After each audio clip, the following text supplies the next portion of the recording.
Hello friends, नमस्कार। मैं अभिनंदन कुमार आप लोगों के सामने एक नए वीडियो लेकर के आया हूं। दोस्तों, मैं अपने यूट्यूब चैनल जीएस बाय अभिनंदन कुमार पर आप सभी लोगों को बहुत बहुत स्वागत करता हूं। दोस्तों, जैसा कि मैंने बताया कि आज जो मैं एक नए वीडियो लेकर के आया हूं, तो उसमें हम लोग बिहार का एक परिचय क्लास के रूप में हम लोग देखेंगे। और दोस्तों, मैंने जो पिछला वीडियो लिया था उसमें हमने यह बताया था कि बिहार स्पेशल सेगमेंट, बिहार विशेष खंड में कौन कौन से सवाल पूछे जाते हैं और कौन कौन से टॉपिक आते हैं उसके अंतर्गत, जिसमें हमने यह भी बताया था वीडियो के अंत में कि हम लोग अगले दिन जब आएंगे तो बिहार के भूगोल के संदर्भ में बात करेंगे। लेकिन हम लोग बिहार के भूगोल के संदर्भ की क्लास अगले वीडियो में लेकर के आएंगे। आज हम लोग लेकर के आए हैं बिहार का एक परिचय, यानी बिहार का परिचय, बिहार का इंट्रोडक्शन। चलिए, बिहार के इंट्रोडक्शन को देखने से पहले मैं एक बार और बोल रहा हूँ, बिहार का इंट्रोडक्शन वीडियो लेकर के आया हूँ। उसको देखने से पहले हम लोग एक सवाल लेते हैं। सवाल यह लेते हैं कि बीपीएससी जो एग्ज़ाम कंडक्ट करवाती है, तो क्या बीपीएससी के एग्ज़ाम्स के लिए बिहार विशेष सेगमेंट पढ़ना हमें ज़रूरी है या नहीं है। तो दोस्तों ध्यान रखिएगा, बिहार विशेष खंड यानी बिहार स्पेशल सेगमेंट को पढ़ना क्यों जरूरी है। तो इसके लिए हम देखिए उत्तर दे रहे हैं। पहले क्या है इसका उत्तर। प्रश्न हमारा है जो बिहार विशेष खंड पढ़ना बीपीएससी के लिए क्यों जरूरी है। बीपीएससी के लिए तो बीपीएससी जो अब 67वीं बीपीएससी लेने वाली है, 67वीं बीपीएससी संयुक्त परीक्षा, तो उससे पहले हम लोग कर लेते हैं बात 66वीं की, बात कर लेते हैं 65वीं की और बात कर लेते हैं 64वीं एग्जाम्स की। तो दोस्तों ध्यान दीजिएगा, 66वीं एग्जाम्स में लगभग बिहार विशेष खंड से बिहार स्पेशल सेगमेंट से करीब 66वीं एग्जाम्स में जो 2020 में कंडक्ट करवाया गया था, लगभग 27 दिसंबर के आसपास, तो उसमें 25 क्वेश्चंस पूछा गया था केवल बिहार विशेष खंड से, जिसमें बिहार के क्या बोलते हैं पॉलिटी, बिहार के ज्योग्राफी, बिहार के हिस्ट्री, बिहार के समसामयिक घटना, करंट अफेयर्स, इनसे सवाल हुआ करते हैं इसमें, जो बिहार स्पेशल सेगमेंट के तहत आते हैं।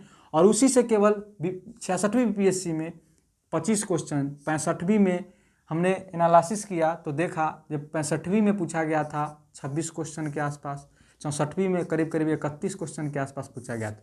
तो जब एक सेगमेंट हमारे लिए जब इतना महत्वपूर्ण हो, जिससे कि 30 और 25 और 26 क्वेश्चन पूछ लिए जाएँ, 31 क्वेश्चन पूछ लिए जाएँ, तो हम लोगों के लिए पढ़ना बहुत ज़रूरी हो जाता है बिहार स्पेशल सेगमेंट। तो चलिए हम लोग बिहार स्पेशल सेगमेंट के तहत हम लोग अब आगे बात करेंगे। चलिए, जैसा कि हमने बताया कि हम लोग जो आज चर्चा करेंगे, ये रहा आपका सवाल, बीपीएससी में हम क्यों पढ़े बिहार स्पेशल सेगमेंट, क्यों पढ़े, यह जवाब मिल गया आप लोगों को। अब हम लोग पढ़ेंगे बिहार का एक परिचय क्लास। तो बिहार का एक परिचय क्लास के अंतर्गत हम लोग देखेंगे बिहार, ऊपर लिख लेते हैं, बिहार का परिचय। और इस परिचय क्लास से ही आप लोगों को लगभग 1-2 सवाल जरूर हर एक साल पूछ लिया जाएगा और इससे आपको काफ़ी बेनिफिट होगा। आप वीडियो पहले देखें, उसके बाद आप लोग महसूस करेंगे कि यह क्लास कितना महत्वपूर्ण है, कितना इम्पोर्टेंट है। तो दोस्तों हम लोग इसमें सबसे पहले बात करेंगे इसके अंतर्गत कि बिहार का ऐतिहासिक परिचय क्या है। बिहार का ऐतिहासिक परिचय पहले देखेंगे और बिहार के ऐतिहासिक परिचय पर हम लोग चर्चा करेंगे। तो बिहार का ऐतिहासिक परिचय, तो दोस्तों बिहार जो है वह ऐतिहासिक रूप से काफ़ी महत्वपूर्ण और इम्पोर्टेंट राज्य रहा है। यहाँ पे नंद वंश, हर्यक वंश, मौर्य वंश के सम्राट, राजवंश, मौर्य वंश, नंद वंश और हर्यक वंश के सम्राट, अर्थात उस राजवंश के कई शासक ऐसे हुए जिन्होंने यहाँ पे अपना शासन किया करते थे। और एक मगध महाजनपद आप नाम सुने होंगे, 16 महाजनपद है, इतिहास में हम लोग को पढ़ना पड़ता है, जो 6ठी शताब्दी ईस्वी पूर्व में उसका उदय हुआ था। 16 महाजनपद का उनमें से एक मगध महाजनपद है, वह इतना विस्तार हुआ कि पूरे भारत भर में फैल गया और वहाँ के शासक खास करके सम्राट अशोक का नाम आपने सुना होगा, उन्होंने तो पूरे भारत भर में शासन किया था। तो इस प्रकार से ऐतिहासिक रूप से बिहार हमारे लिए बहुत ही महत्वपूर्ण राज्य है। उसके बाद हम बात करेंगे आधुनिक इतिहास में भी हम लोग पढ़ते हैं बिहार का योगदान। महात्मा गांधी ने बिहार से ही सत्याग्रह शुरू किया था, सहजानंद सरस्वती ने किसान आंदोलन में भाग लिया था, और ढेर सारे आर्यभट्ट का नाम सुना होगा जो गणितज्ञ थे। उसके बाद आप लोग सुने होंगे नाम चाणक्य का नाम सुने होंगे, जो इसी बिहार के धरती से ताल्लुक संबंध रहता था उनका। तो इस प्रकार से हमारे लिए बिहार का जो ऐतिहासिक परिचय जो है यह हमारा हुआ, और बिहार का ऐतिहासिक परिचय, बिहार किसी परिचय का मोहताज नहीं है, यह एक बहुत ही इम्पोर्टेंट भारत का और बहुत ही महत्वपूर्ण राज्य है। अब हम लोग बात करेंगे आगे, और उसका बात करेंगे बिहार का नामाकरण। ध्यान दीजिएगा, अभी केवल हम लोग इस पर थोड़ा चर्चा ही करते हैं, बिहार का नामाकरण। उसके बाद हम लोग आएंगे और बात पर, बिहार का नामाकरण। बिहार का नामाकरण की अगर हम लोग बात करें तो बिहार जो है ये जो हमारा बिहार है, बिहार हमारा जो बिहार है, यह जो है सो विहार शब्द के अपभ्रंश से बना है। विहार शब्द के अपभ्रंश से बिहार बना है, और बिहार का मतलब जो है वह होता है बौद्ध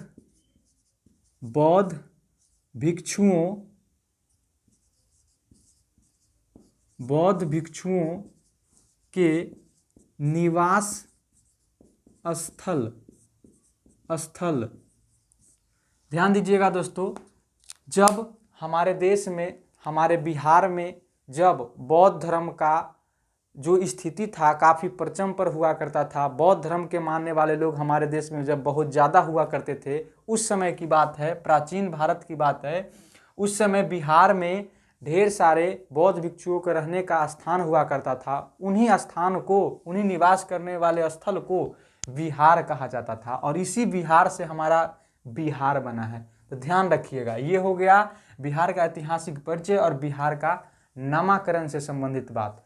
अब जो हम लोग बात करेंगे आगे, वह करेंगे बिहार का जो है स्थापना, बिहार की स्थापना कैसे हुआ। तो चलिए आगे देखते हैं हम लोग बिहार की स्थापना। अब हम लोग बात करेंगे बिहार की स्थापना से संबंधित। तो बिहार की स्थापना जो है उसको देखते हैं, बिहार का स्थापना। तो स्थापना जो है वह 22 मार्च 1912 ईस्वी को हुआ था, और 22 मार्च को हम लोग बिहार दिवस के रूप में सेलिब्रेट भी करते हैं, बिहार दिवस मनाते हैं, इसको भी ध्यान रखिएगा। अब हम लोग थोड़ा इतिहास में चलते हैं इसके, जब बिहार का स्थापना हुआ कैसे। तो दोस्तों ध्यान रखिएगा कि जब 1905 ईस्वी में लेट्स डिवाइड एंड रूल, फूट डालो और शासन करो की नीति के तहत अंग्रेजों ने जब बंगाल को विभाजन किया, तो एक पूर्वी बंगाल बनाया और एक पश्चिमी बंगाल, और पश्चिमी बंगाल में ही बिहार, उड़ीसा जैसे स्टेट शामिल थे। उसके बाद क्या हुआ कि जब 1911 की एक घटना है, उसके बाद 1911, ध्यान दीजिएगा 1911, और वो भी 12 दिसंबर 1911 की घटना है।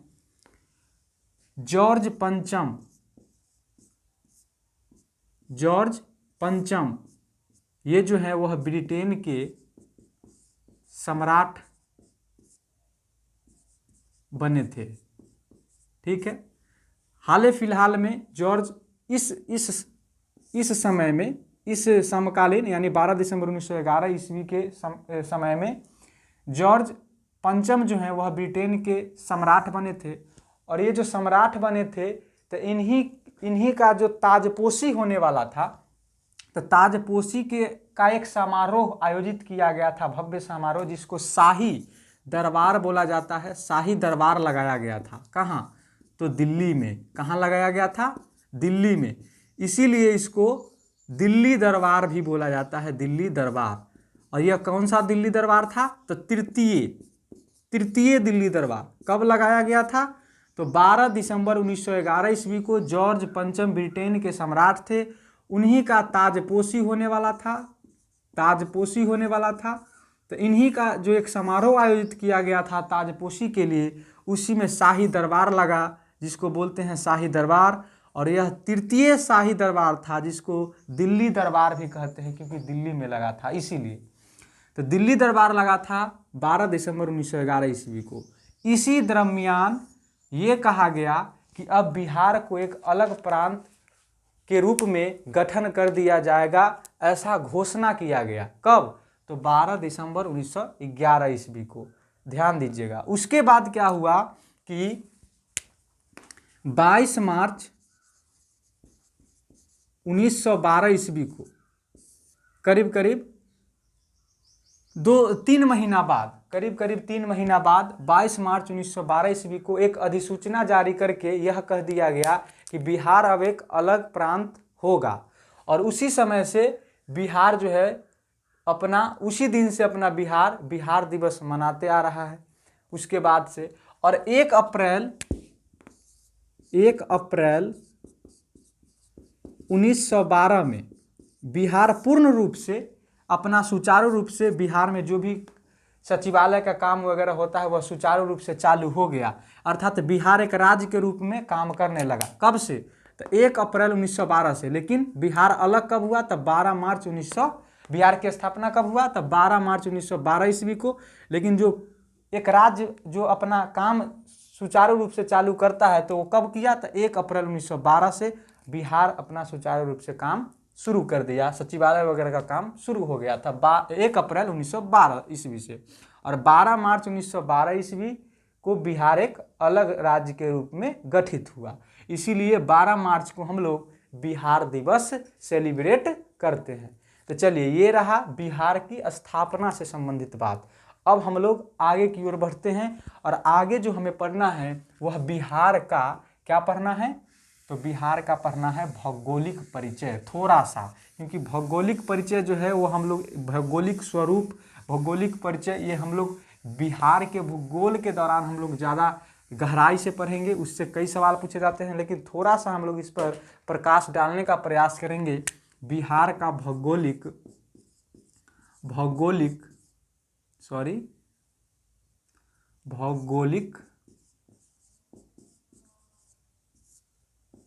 परिचय या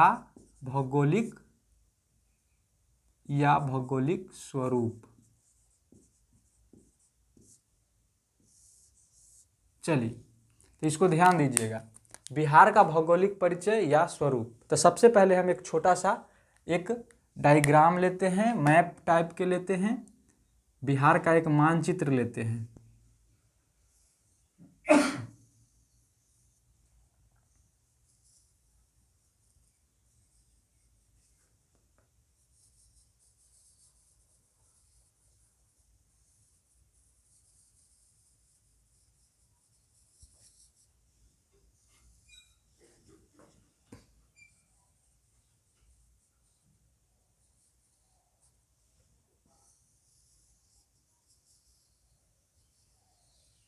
चलिए, ये रहा अपना बिहार और इसको हम लोग अब देखते हैं।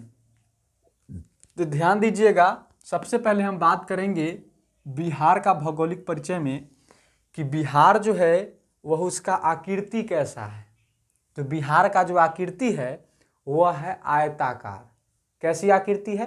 तो ज्यामितीय जो इसकी आकृति है वह है आयताकार। तो बिहार की जो ज्यामितीय आकृति है, बिहार की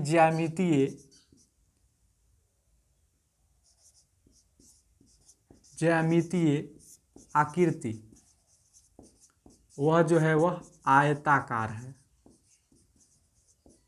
आगे हम लोग बात करेंगे वह करेंगे बिहार का ज्यामितीय आकृति के बाद बात करेंगे हम लोग बिहार का जो वह स्थिति कहाँ पे है भारत में। तो बिहार जो है वह भारत का एक पूर्वी राज्य है जो गंगा बेसिन में उसका विस्तार है बिहार राज्य का। अब हम लोग बात करते हैं बिहार की विस्तार। तो विस्तार जो अक्षांशीय विस्तार की बात करेंगे और देशांतरीय विस्तार की। तो अक्षांशीय विस्तार की यदि हम बात करें, अक्षांशीय विस्तार, तो बिहार का जो अक्षांशीय विस्तार जो है वह है 24 डिग्री 20 मिनट और 10 सेकेंड से लेकर के और 27 डिग्री 31 मिनट और 15 सेकेंड तक। अब अगर हम बात करें बिहार का देशांतरीय विस्तार की, ये सब एग्जाम्स में पूछे जाते हैं। देशांतरीय विस्तार, और देशांतरीय विस्तार जो है वह है बिहार की 83 डिग्री 19 मिनट और 15 सेकेंड से लेकर और 88 डिग्री उसके बाद 17 मिनट और 40 सेकेंड तक। ये रहा बिहार का विस्तार से संबंधित बात। अब जो हम लोगों को बात करना है वह बात करना है, ये हो गया बिहार की आकृति, तो आयताकार, विस्तार अक्षांशीय विस्तार इतना से इतना तक और देशांतरीय विस्तार इतना से इतना तक। अब जो हम लोग बात करेंगे वह करेंगे बिहार की ऐसे उत्तर से दक्षिण लंबाई कितनी है। तो ये है 345 किलोमीटर। ये सवाल पूछा जाता है अक्सर एग्जाम्स में। अगर अब हम बात करें यहाँ से इसकी चौड़ाई की, तो चौड़ाई जो है वह है 483 किलोमीटर। ये भी एग्जाम्स में पूछा जाता है। तो ये सब बात पर छोटी छोटी बात है जिससे कई बार सवाल पूछ लिए जाते हैं, तो इन सब बातों पर ध्यान देना हमारे लिए बहुत ज़रूरी है।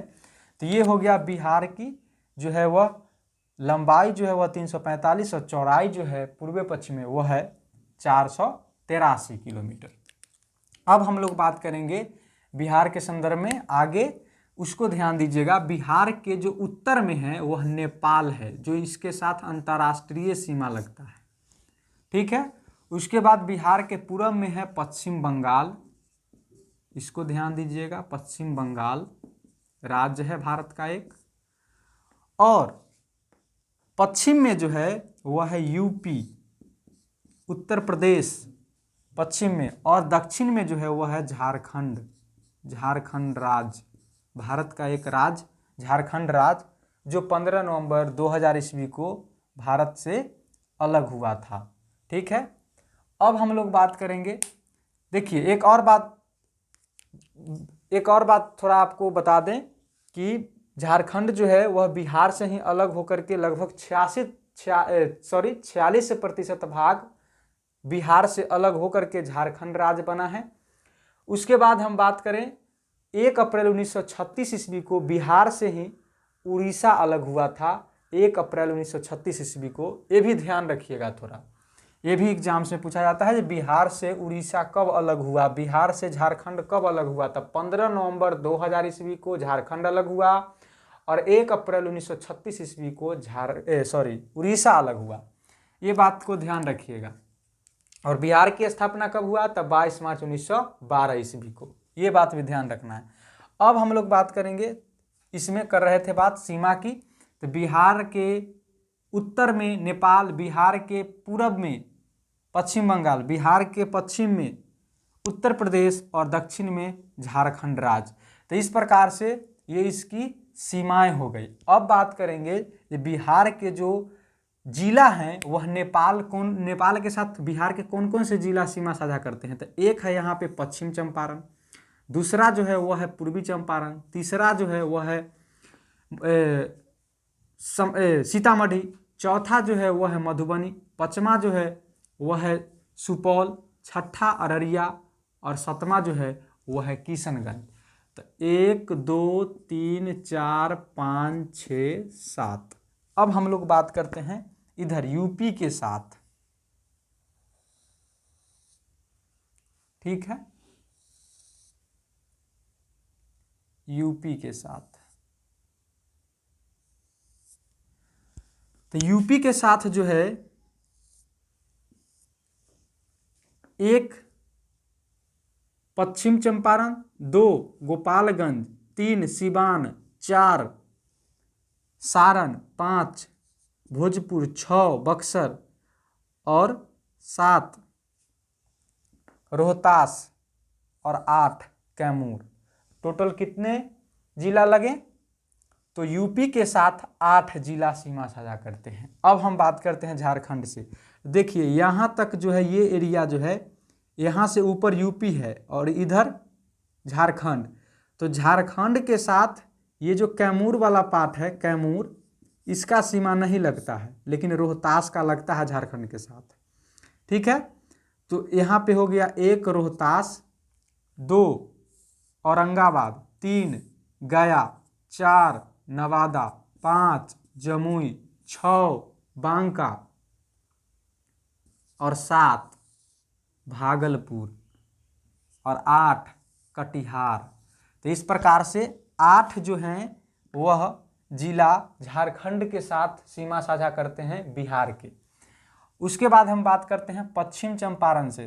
तो जब पश्चिम चंपारण से बिहार के कितने डिस्ट्रिक्ट सीमा साझा करते हैं? तो 1 किशनगंज, 2 पूर्णिया, 3 यहाँ पे थोड़ा डायग्राम छोटा छोटा बनाए हैं, यहाँ तक आ गया पूर्णिया और इसको यहाँ तक ले लीजिए कटिहार। तो इस प्रकार से ये कटिहार है। इधर से भी कटिहार जो है वह पश्चिम चंपारण से भी पश्चिम बंगाल से भी सीमा साझा करती है कटिहार, और कटिहार जो है वह झारखंड से, क्योंकि यहाँ से इधर हो गया पश्चिम बंगाल और इधर जो हो गया वह हो गया झारखंड। ध्यान दीजिएगा। तो इसके साथ ये जो इतना सा जो एरिया है वह सीमा जो है इतना सा, यह लगभग सीमा साझा करती है झारखंड के साथ और इधर पूरा पश्चिम बंगाल से। तो इस प्रकार कटिहार 1, उसके बाद पूर्णिया 2 और ये किशनगंज 3। तो इस प्रकार से 3 जिला जो हैं वह पश्चिम बंगाल से भी सीमा साझा करते हैं बिहार के। अब हम लोग बात करेंगे आगे, सीमा के बाद हम लोग बात करते हैं बिहार के जो बनावट है, वह भूमि का, वह समुद्र तल से कितना ऊंचा है। तब ये भी याद रखिएगा, बिहार का जो समुद्र तल से ऊंचाई है वह लगभग 53 मीटर है। औसत ऊंचाई बिहार का समुद्र तल से 53 मीटर और फीट में 173 फीट।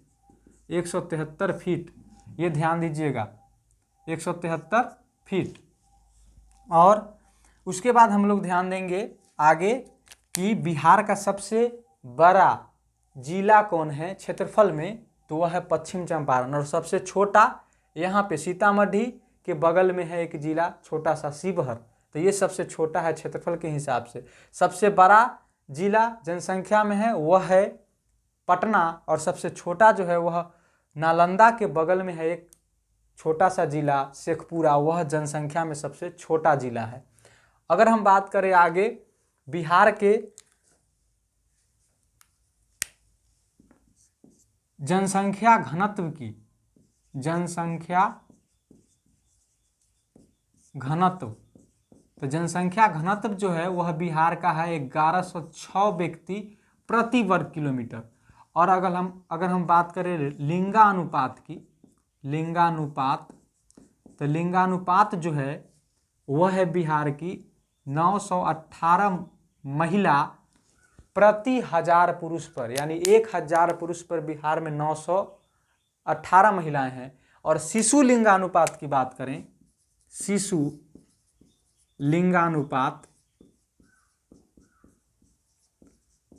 तो शिशु लिंगानुपात की यदि बात करें तो 935 बालिका प्रति 1000 बालक पर। अर्थात कहने का मेरा मतलब है कि 1000 बालक पर 935 बालिका अर्थात लड़की है बिहार में, यानी 1000 लड़का पर 935 लड़की। अब हम अगर बात करें आगे, तो आगे जो हमें वह बात करना है वह करना है बिहार के प्रशासन से संबंधित। तो चलिए इसको थोड़ा ध्यान दे लीजिएगा, एक नज़र दौड़ा लीजिए, फिर हम आगे बात करते हैं। चलिए आगे जो हम लोग बात करेंगे इसको थोड़ा मिटाते हैं, और अब हम लोग बात करेंगे बिहार के प्रशासनिक क्षेत्र की। और बिहार का जो प्रशासनिक विभाजन है वह किस प्रकार से किया गया है और क्यों किया गया है। तो क्यों किया गया है, तो इसका तो जवाब है कि प्रशासन को सही ढंग से सुचारू रूप से चलाने के लिए बिहार को 9 प्रमंडल प्रशासन चलाने के लिए, तो प्रशासनिक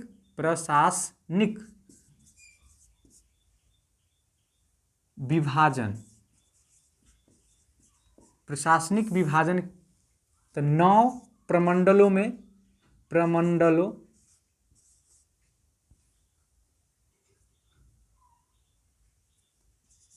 9 प्रमंडलों में बिहार को बांटा गया है।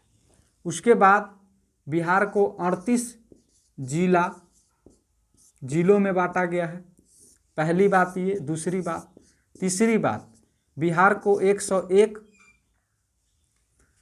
तहसील या इसी को अनुमंडल बोलते हैं, अनुमंडल, इस पर ध्यान दीजिएगा। चौथा, 534 प्रखंडों में विभाजित किया गया है, प्रखंडों में विभाजित किया गया है। तो इस प्रकार से यह बिहार का प्रशासनिक एक तरह से विभाजन है। ठीक है, क्यों है, तो क्योंकि प्रशासन अच्छे तरीकों से चलाया जा सके। तो ये तो सवाल पूछ सकता है कि बिहार में कितने प्रखंड हैं, तो डायरेक्ट आंसर होगा 534। बिहार में कितने अनुमंडल हैं या तहसील हैं, तो 101। ये नहीं पूछेगा कि कौन कौन है, लेकिन 38 जिला के बारे में नाम याद रखना जरूरी है। और इसको याद रखने का हम एक बहुत अच्छा तरीका आप लोगों को बता रहे हैं। एक ले लीजिएगा पेपर, मिलता है 1 रुपया 2 रुपया प्रति पेपर मिलेगा, जिसमें बिहार का एक रेखा चित्र खींचा हुआ है और उसमें जिला का भी बहुत अच्छे तरीके से दर्शाया गया है। लेकिन इसमें पता नहीं है जो है इसमें कौन कौन जिला।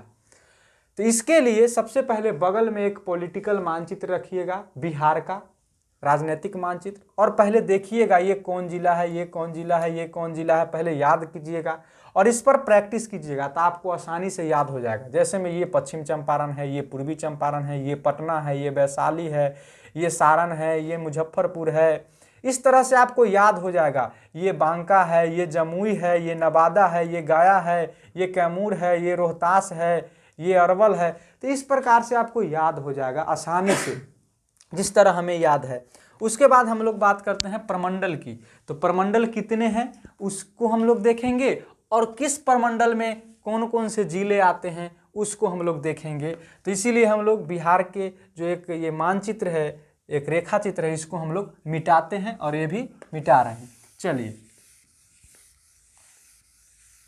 प्रशासनिक विभाजन के अंतर्गत ही हम लोग ये सब देखेंगे।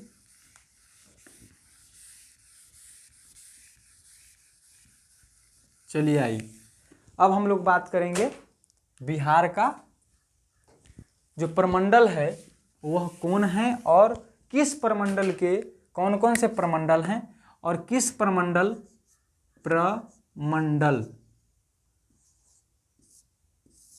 तो 9 है। कितने हैं? 9।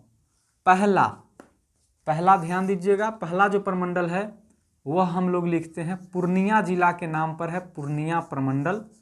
और इसके अंतर्गत 4 डिस्ट्रिक्ट आते हैं, और इसको ध्यान रखिएगा, आता है कौन कौन, तो किशनगंज।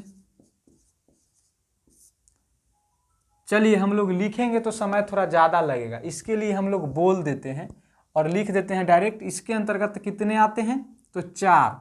कितने डिस्ट्रिक्ट आते हैं, तो 4। पूर्णिया प्रमंडल के अंतर्गत 4 डिस्ट्रिक्ट, किशनगंज, पूर्णिया, उसके बाद आपका अररिया और कटिहार। तो ये 4 डिस्ट्रिक्ट हो गए पूर्णिया प्रमंडल के अंतर्गत। दूसरा, कोसी नदी के नाम पर कोसी प्रमंडल, इसको भी ध्यान दीजिएगा। इसके अंतर्गत 3 जिला, एक सुपौल, सहरसा और मधेपुरा, 3। अभी हम पुराते हैं 38 को, देखिएगा ध्यान से।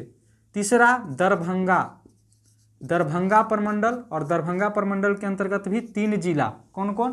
तो दरभंगा, मधुबनी और समस्तीपुर। अगला चौथा है तिरहुत, तिरहुत प्रमंडल, तिरहुत प्रमंडल, और तिरहुत प्रमंडल के अंतर्गत 6 गो जिला, कौन कौन से? तो वैशाली, मुजफ्फरपुर, सीतामढ़ी, शिवहर, पूर्वी चंपारण, पश्चिमी चंपारण। टोटल कितने हुए? 6। उसके बाद पश्चिमा में ध्यान दीजिएगा, सारण प्रमंडल, सारण प्रमंडल के अंतर्गत 3 जिला, कौन कौन? तो सारण, सिवान और गोपालगंज। आगे ध्यान दीजिएगा, आगे देना है छठा प्रमंडल कौन है? तो वो है पटना, और पटना के अंतर्गत भी 6 जिला आते हैं, 6 जिला बिहार के, कौन कौन? तो एक हो गया नालंदा, उसके बाद हो गया पटना, भोजपुर, बक्सर, रोहतास और कैमूर। तो टोटल कितने हो गए? 6। उसके बाद हम लोग बात करेंगे सतमा। सतमा कौन कौन से प्रमंडल हैं? सतमा कौन से प्रमंडल हैं? तो सतमा प्रमंडल है वह है मगध, मगध प्रमंडल, और मगध प्रमंडल के अंतर्गत 5 डिस्ट्रिक्ट आते हैं, कौन कौन आते हैं? 5 डिस्ट्रिक्ट, एक औरंगाबाद, एक गया, एक नवादा, एक अरवल और एक जहानाबाद।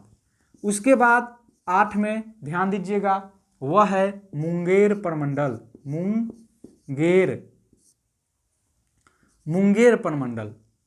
मुंगेर प्रमंडल के अंतर्गत कितने जिला आते हैं? तो इसके अंतर्गत भी 6 जिला आते हैं, कौन कौन? तो ध्यान दीजिएगा, मुंगेर, जमुई, उसके बाद मुंगेर, जमुई, उसके बाद आया आपका शेखपुरा, हाँ, उसके बाद लखीसराय, उसके बाद आपको आया, हाँ, क्या बोलते हैं, खगड़िया और बेगूसराय।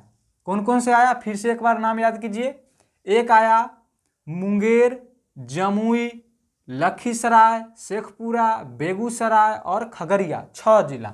उसके बाद अंतिम है 9वां प्रमंडल, वह है भागलपुर, मात्र 2 जिला इसके अंतर्गत आते हैं, भागलपुर प्रमंडल के अंतर्गत, जो एक बांका और एक भागलपुर जिला, भागलपुर प्रमंडल भी है, भागलपुर नाम से जिला भी है, मुंगेर जिला भी है, मुंगेर नाम से प्रमंडल भी है। मगध का नाम याद होगा, मगध महाजनपद के नाम पर है, मगध महाजनपद के नाम पर, यह कोई जिला नहीं है मगध, इसके अंतर्गत 5 जिला। पटना जिला के नाम पर पटना प्रमंडल, सारण जिला के नाम पर सारण प्रमंडल, तिरहुत प्रमंडल, यह कोई जिला नहीं है, लेकिन इसके अंतर्गत 6 प्रमंडल आते हैं, 6 जिला आते हैं, यह तिरहुत प्रमंडल के अंतर्गत। दरभंगा जिला के नाम पर दरभंगा प्रमंडल, इसमें 3 जिला। कोसी नदी के नाम पर 3 जिला इसके अंतर्गत, और पूर्णिया जिला के नाम पर पूर्णिया प्रमंडल, इसके अंतर्गत 4। तो 4 3 7 3 10 और 6 16 3 19 और 11, 19 और 11, इधर हो गया आपका 19, कितना हुआ? तो 7 और 3 10, 10 और ये हो गया 9, 19, और इधर जोड़िए 11 और 6 कितना हो गया?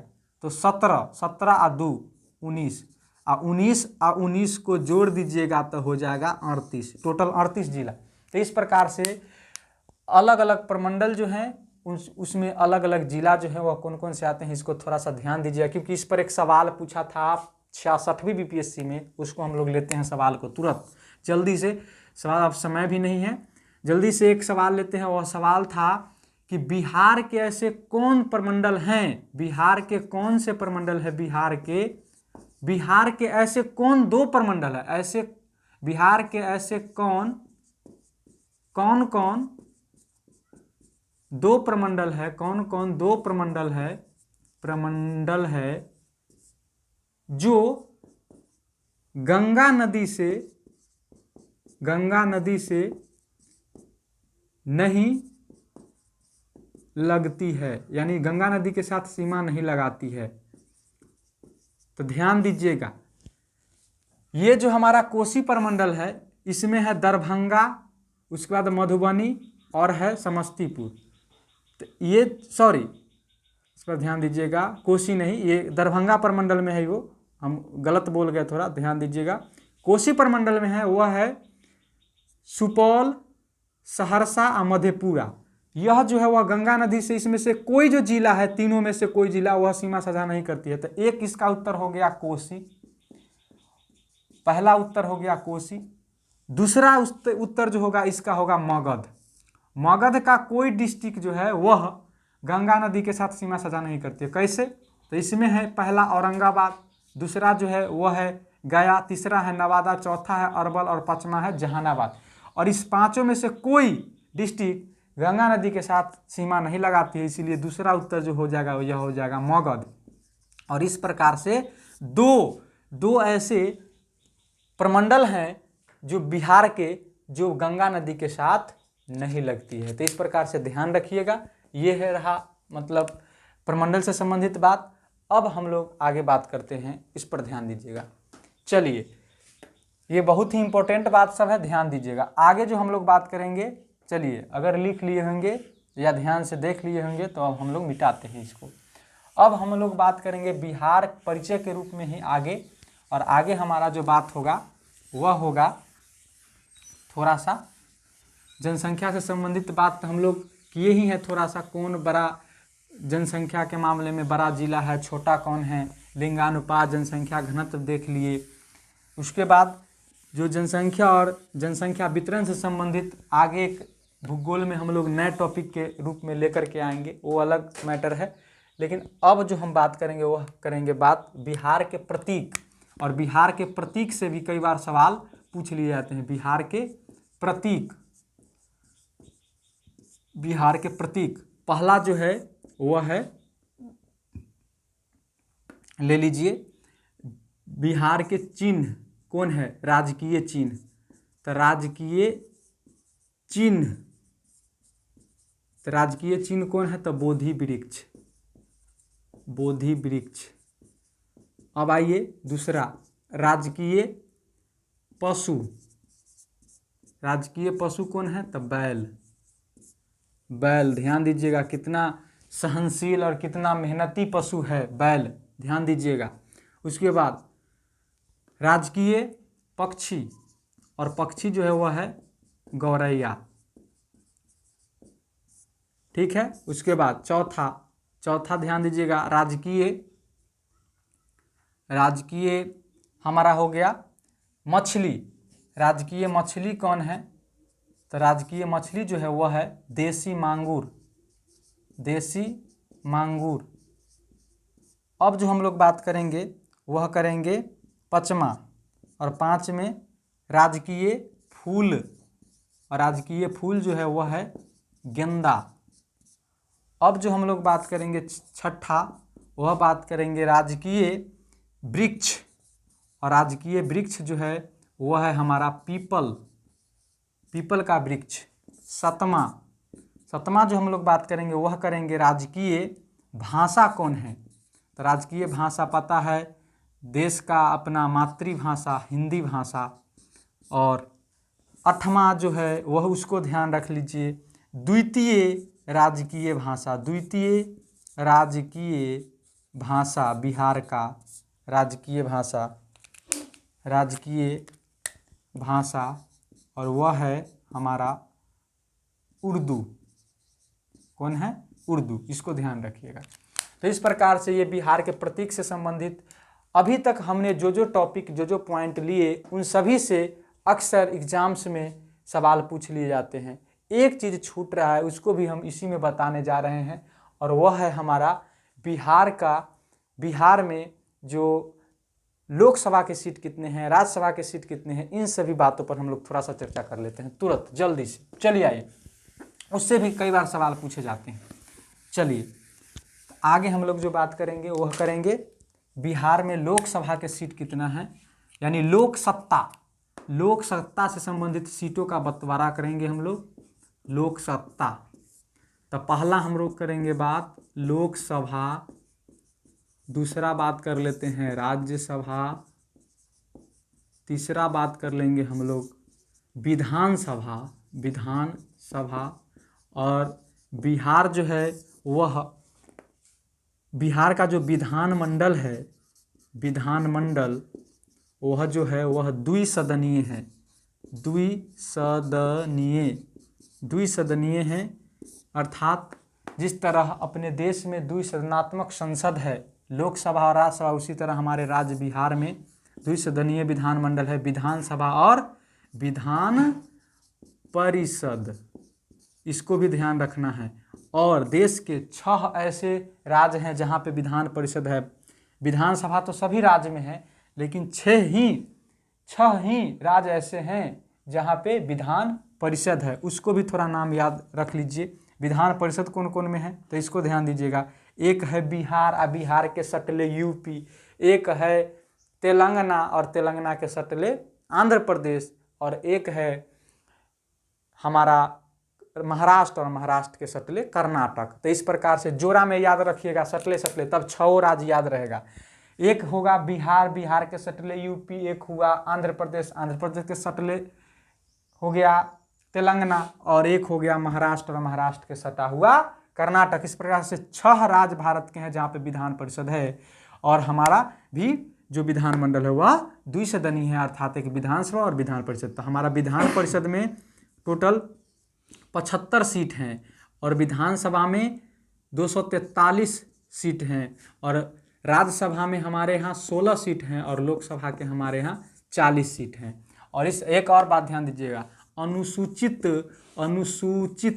जाति के लिए, शेड्यूल कास्ट के लिए, ठीक है, अनुसूचित जाति के लिए हमारे बिहार में 6 गो जो सीट है वह अनुसूचित जाति के लिए आरक्षित रखा गया। वह 6 सीट कौन कौन है उसको ध्यान दीजिएगा। पहला गोपालगंज, और दूसरा हाजीपुर, वैशाली डिस्ट्रिक्ट में पड़ता है हाजीपुर। तीसरा समस्तीपुर। चौथा जो है वह है जमुई। पांचवा गया, और छठा सासाराम किसका, तो शेरशाह सूरी का मकबरा सासाराम। ध्यान रखिएगा, हम लोग बिहार के पर्यटन स्थल है इम्पोर्टेंट, उसका भी क्लास लेकर के आएंगे, इस पर भी ध्यान दीजिएगा।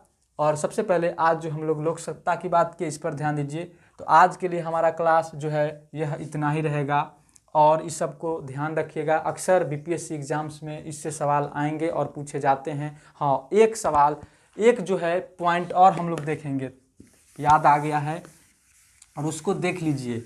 और वह कौन सा है, तो वह है हमारे बिहार में जो अभी वर्तमान में कौन से लोग कौन से पद पर हैं। तो पहला मुख्यमंत्री जी 7वां बार शपथ ग्रहण ली हैं नीतीश कुमार, और उसको ध्यान रखिएगा।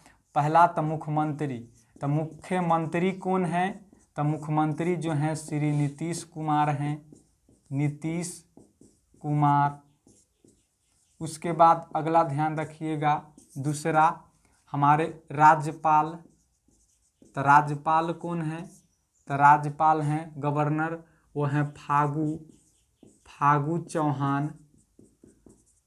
उसके बाद तीसरा याद रखिएगा, हमारा विधान परिषद के स्पीकर, परिषद को पहले रखिए, परिषद विधान परिषद के हैं वो है अवधेश नारायण करके इनका नाम है, वह हैं विधान परिषद के। चौथा जो याद रखिए वो रखिए विधानसभा, और विधानसभा ये विधान और ये सभा, और विधानसभा के हैं विजय सिन्हा, इनको याद रखिएगा। और 5वां याद रखिए चीफ जस्टिस जो हैं, चीफ जस्टिस बिहार के, अर्थात मुख्य न्यायाधीश